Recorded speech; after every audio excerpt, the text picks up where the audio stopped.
প্রধানমন্ত্রী তারেক রহমানের সভাপতিত্বে ঢাকা নারায়ণগঞ্জ ডেমরা ডিএনডি বাঁধ সংক্রান্ত এক সভা অনুষ্ঠিত হয়েছে। আজ বিকেলে বাংলাদেশ সচিবালয়ের মন্ত্রিপরিষদ বিভাগের প্রধানমন্ত্রীর দপ্তরে এই সভা অনুষ্ঠিত হয়।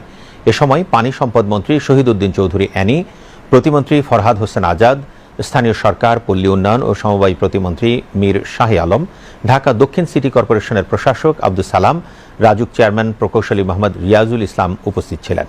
সভা শেষে পানি সম্পদ মন্ত্রী শহীদ উদ্দিন চৌধুরী অ্যানি সাংবাদিকদের জানান, সভায় ঢাকা নারায়ণগঞ্জ ডেমরা এলাকায় দীর্ঘদিনের জলাবদ্ধতা নিরসনে সমন্বিত উদ্যোগ নেয়ার বিষয়ে আলোচনা হয়েছে।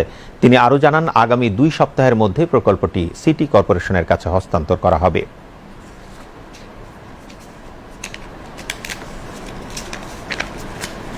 ঢাকা নারায়ণগঞ্জ ডেমরা ডিএনডি বাঁধ, এখানে দীর্ঘদিনের একটা জলাবদ্ধতা ছিল। এখনো এই জলাবদ্ধতা অনেকাংশে আছে। এর মধ্যে একটা প্রজেক্ট 2016 সালে শুরু হয়েছিল, 2024 এটা শেষ হয়েছে। এখন পর্যন্ত আমরা এটার উপকারিতা খুব একটা পাচ্ছি না, যার কারণে এখনো জলাবদ্ধতা লেগে আছে।